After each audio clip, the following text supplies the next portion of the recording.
Eh bien bonjour les amis, bienvenue aux auditeurs et auditrices de cette nouvelle chaîne des Chroniques du Sherpa.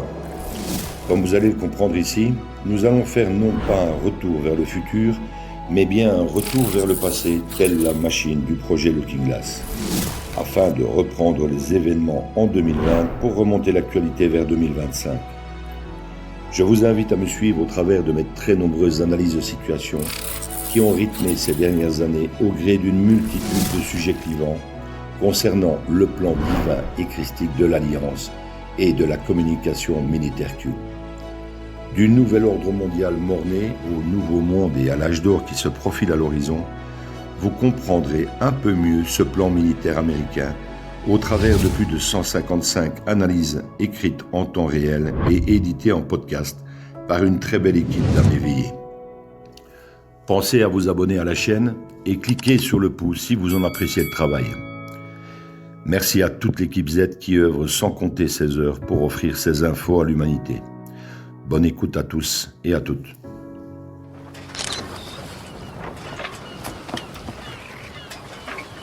Where we go one, we go all.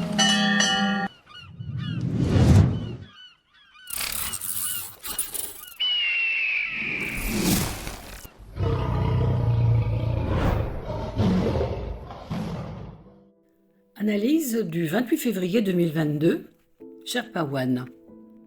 La relève est là.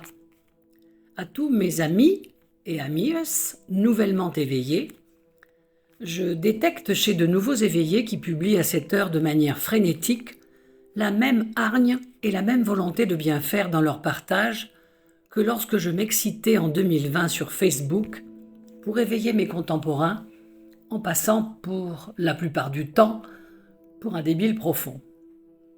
Le temps passant et un divorce plus tard, j'ai réalisé que l'on peut emmener un cheval à la rivière, mais qu'on ne peut pas boire à sa place.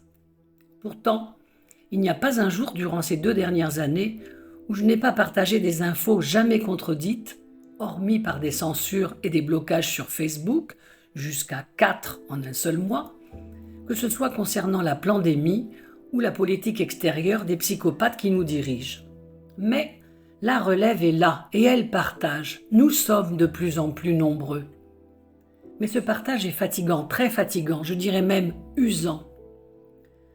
Néanmoins, je me suis dit, passer pour un débile profond de complotiste durant 2 ou 3 ans n'est rien en comparaison de devoir vivre le restant de mes jours en regrettant de n'avoir rien compris à ce qu'il se passe, de n'avoir rien fait pour changer les choses, tout en y perdant au passage la santé pour ceux et celles qui ont plié devant l'agresseur. 2 ans plus tard, l'éveil se fait petit à petit, de manière exponentielle et inexorable, mais laisse encore une grande partie du troupeau en dissonance cognitive, par désintérêt, par ego ou tout simplement par mauvaise foi et orgueil mal placé. À cette heure, ça devient vraiment pathologique. 2 catégories de citoyens se sont formées avec la pandémie Covid.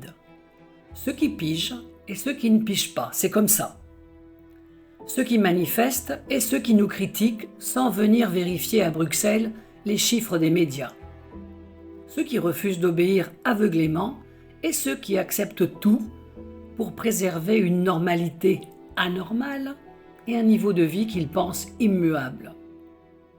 Ceux qui se battent pour leurs gosses tout simplement par sécurité et ceux qui les emmènent se faire picouser avec des produits incertains en phase de test, mais définitifs dans les organismes injectés, histoire d'avaliser leur propre choix merdique et inconscient.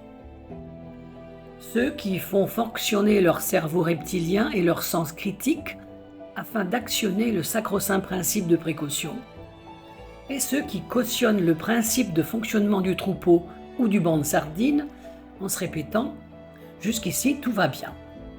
Même si, dans la masse, l'un ou l'autre mouton se fait choper par le berger pour le méchoui, ou des milliers de sardines en périphérie du banc se font happer par les requins, subissant les effets secondaires innombrables et meurtriers, gosses y compris.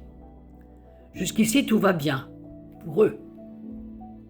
Le principal étant d'avancer sans que ce triste sort ne les atteigne eux-mêmes, jusqu'au jour où ils apprennent le décès soudain du cousin François, à 37 ans, d'une myocardite. Mais même là, c'est toujours plus simple d'accuser la faute à pas de chance. Car jusqu'ici, pour ces gens, tout va bien. Les mêmes inconscients vaccinaux qui ont la chance de s'installer grâce à leur passe nasitaire dans un restaurant et qui emmerdent le restaurateur avec la liste des allergènes qui pourraient les envoyer à l'hosto. C'est fascinant. Plus le temps passe, et plus ces deux catégories se transforment en deux clans, les résistants et les collabos. Bien sûr, la deuxième catégorie ne supporte pas ce comparatif, mais force est de constater que cela s'avère exact. Les médecins qui soignent vraiment et les autres qui suivent les protocoles imposés par l'ordre, sorte de Gestapo pour les docs, en contradiction complète avec leur serment d'hypocrite, car bien sûr, ils ont des crédits, sans blague. Leur crédit vs votre santé. La police, l'armée, les soignants, les profs, les directeurs d'école et j'en oublie, autant qu'ils oublient eux, qu'ils auront tous et toutes des comptes à rendre à la fin des combats. Ce fut toujours le cas par le passé. Chacun ses choix et chacun sa propre conscience. Le plus dur pour eux ne sera pas de reconnaître d'avoir eu tort, mais de l'expliquer à leurs enfants lorsque ceux-ci, à 18 ans, entendront d'un cardiologue que le sport leur est désormais interdit à cause de la viscosité de leur sang et de la présence de microthromboses indétectables à cette heure, même à l'hôpital. Qui cherche trouve, bien sûr, mais les médecins collabos appliquent des protocoles et ces recherches n'en font tout simplement pas partie, comme par hasard. Dans ces deux catégories se profile maintenant une compréhension et une difficulté supplémentaire, celle de la géopolitique et du risque de conflit armé avec la Russie. Ceux qui confondent encore avec l'URSS étant, eux, définitivement irrécupérables. Se dessinent alors les pros et les anti-Poutine, comme nous avions les pros et les anti-Raoult. Comme ce sont les mêmes psychopathes qui sont derrière cette pseudo-pandémie et cette guerre contre les peuples, il n'est plus vraiment compliqué de comprendre qui est derrière les livraisons d'armes en masse vers l'Ukraine et pourquoi les kabbalistes européens ne peuvent se permettre de perdre l'Ukraine, que les Américains ont patiemment déstructurée grâce à la CIA. Ils y ont installé tout leur trafic merdique depuis 2014. Labo P4 et trafics humains ont massacré des dizaines de milliers de pro-russes en bombardant tous les jours le Donbass et pour finir, ont lâché des hordes de psychopathes néo-nazis formés comme gardes-frontières par la même CIA et Black Matters. Dans les médias mainstream, l'explication est simple et rationnelle, c'est celle du méchant dictateur Poutine. 5 minutes de compréhension et de propagande suffisent lors du 19h au mouton standard pour qu'il aille se coucher informé et en possession du savoir qu'il pourra partager avec le reste du troupeau le lendemain au travail. Un peu comme avec Trump durant 4 ans. Tout aussi simpliste que leur sens critique, car lorsque Poutine procédera à des mesures coercitives à l'encontre de la Belgique, qui vient d'envoyer à l'autre tojol du showbiz ukrainien j'ai nommé Zelensky 20 000 mitrailleuses, munitions et carburant, ces derniers n'auront que leurs yeux pour pleurer. D'ailleurs, on n'entend plus beaucoup les bobos de gauche antifascistes et pro-paix s'insurger contre les envois d'armes létales à un gouvernement génocidaire qui plus est hors OTAN et hors UE. Vous allez d'ailleurs voir à quelle vitesse fulgurante l'Europe peut travailler avec votre pognon pour faire entrer ce pays dans l'UE à la place des 20 ans qui auraient été nécessaires. Ne dit-on pas, plus c'est gros et plus ça passe. Les vrais éveillés ne sont pas dupes de la supercherie européenne et de la cabale mondialiste, tandis que la plupart du troupeau à la tête dans le guidon covidio, tracassés que sont les moutons par l'imminence de la 3e dose et par leur application CST, Covid Safe Ticket, encore verte, et qui leur rappelle tous les matins que la date fatidique approche à grands pas. Ceux-là ont du mal à comprendre ne serait-ce qu'un iota, par ignorance et fainéantise crasse, car déjà qu'ils avaient peur de tomber malades, ils se voient maintenant mourir dans une guerre thermonucléaire. À cause des ruses, évidemment, et non pas à cause de leurs bêtises humaines. Chacun de nous est responsable de ce qui lui arrive. En effet, on a les chefs qu'on mérite. Et la vie est un sport dangereux, faut-il le rappeler. Deux catégories de citoyens, dont l'une qui se prépare psychologiquement et dans les faits à d'éventuels blackouts, en faisant des réserves pour 1 ou 2 mois minimum et en se regroupant, alors que l'autre vivote, telle la cigale de la fable de La Fontaine, et va bientôt prendre conscience de la plus magistrale arnaque de l'humanité, qui ne va plus tarder à leur exploser à la gueule. Cette catégorie bien pensante est certaine d'être du bon côté de l'histoire, vu qu'elle se trouve dans le plus gros du troupeau, va du coup littéralement péter un câble et en devenir dangereux pour la société lorsqu'elle comprendra que nos élites sont non seulement responsables de la situation économique, géopolitique, mais de la crise Covid elle-même, et même des actions de Vlad. Également responsables de la détérioration de leur propre santé via de multiples injections qui n'ont à vrai dire, pour celui qui fait quelques recherches, absolument plus rien de scientifique. Covid-19 étant une petite grippe respiratoire saisonnière fabriquée par l'homme et agrémentée d'un fragment HIV en gain-de-fonction que de multiples confinements et vaccinations ont fait évoluer en différents variants, dont il y a fort à parier qu'Omicron soit le dernier après 2 ans, comme toutes les maladies respiratoires. Omicron est celui qui va immuniser tout le troupeau et toute l'humanité, qu'elle le veuille ou non, et pourrait être considéré comme le variant complotiste ou complologue, terme que je préfère entre tous, pour étudier les comploteurs et défaire les complots. Un variant complologue, tellement il fait le taf, au même titre que les soldats numériques de Q, intelligence militaire de la NSA. Me voilà donc, après 2 ans, vierge du nez, non injecté, et assez frustré de ne pas connaître les symptômes du Covid. Même pas mal, alors que je possède les traitements interdits depuis juillet 2020. Mais il a fort à parier qu'une interaction prochaine se fasse néanmoins entre le Covid et les vaccinés 3 doses par effondrement de leur propre immunité. Le sida reviendrait donc en force dans l'actualité prochaine.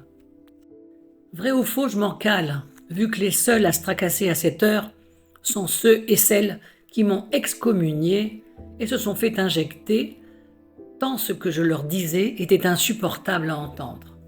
L'avenir nous le dira. Mais pour finir de manière positive, je dirais que seuls les cons ne changent pas d'avis, et pour cela, que Dieu leur vienne en aide. Non pas dans les minutes qui suivent leurs injections programmées avec des effets secondaires minimes suite à la picouse, mais sur le moyen et le long terme, vu qu'à cette heure, ils ont d'ores et déjà rejoint la grande communauté des transhumains marquée ad vitam par l'ARNM, les plaçant dorénavant sous brevet américain. Il serait trop long de développer ici toutes les autres joyeusetés présentes dans les fameuses thérapies géniques de Pfizer, dont l'Hydra vulgaris, petit parasite immortel qui n'a rien à y foutre, pas plus que les nanobots capables de reconstituer des micropuces RFID à l'intérieur de la caboche de nos complologues, ce qui remplacera les implants sous-cutanés prévus initialement. Et oui, la technologie avance bien plus vite que les théories conspirationnistes, c'est un fait. Pour terminer sur 2 notes positives, j'ajouterai qu'il est très simple pour les êtres de lumière de connaître leur situation médicale concernant d'hypothétiques microcoagulations et donc de microthromboses, véritables petites bombes à retardement, résultantes des tryons de molécules spike avec lesquelles ils ont accepté de fusionner, grâce notamment à la 3e dose appelée booster. 1. Trouvez un bon médecin, ce qui n'est pas gagné à cette heure, mais tout complologue certifié pourra vous aider. 2. Grâce à une prise de sang et une recherche très simple, mais occultée en ce moment par la science, faire le test des D-dimères, plus quelques autres marqueurs sanguins, qui reflètent le niveau de la microcoagulation sanguine. Taux de D-dimère en dessous de 500. Bien. Au-dessus de 500, à surveiller. Au-dessus de 1500, pas bien. Au-dessus de 2000, pas bien du tout. Un médecin résistant vous fera bien sûr le test et vous mettra possiblement sous anticoagulant quelques semaines avec un traitement à l'aspirine. Les médecins collabos vous diront d'aller vous faire foutre, même s'ils ont fait au minimum 7 ans d'études juste pour suivre des protocoles.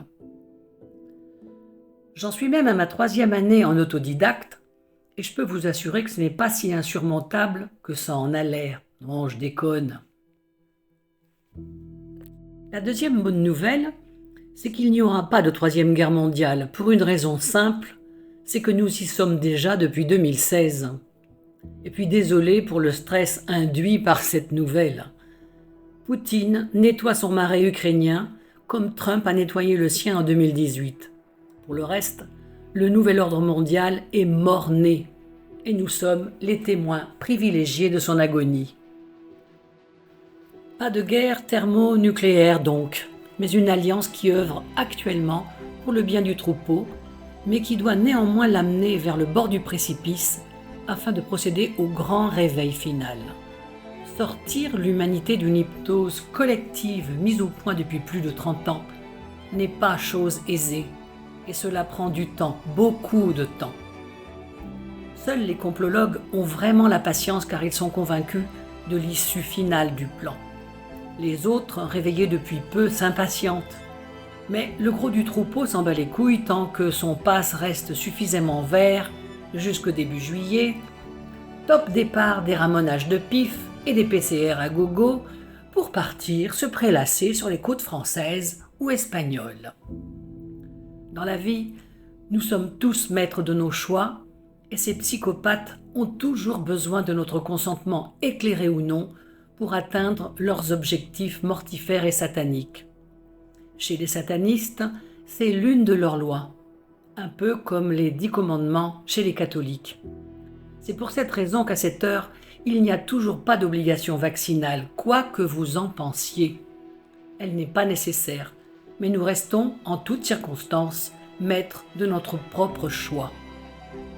Il y a toujours à cette heure la possibilité laissée à notre libre arbitre de rejoindre l'une ou l'autre des catégories, celle des résistants ou celle des collabos du système. Les résistants accueillent tous les jours des éveillés, vaccinés ou non, car l'union fait la force. À bon entendeur. Merci à toute cette belle résistance d'éveillés. Prenez soin de vous. Sherpa One.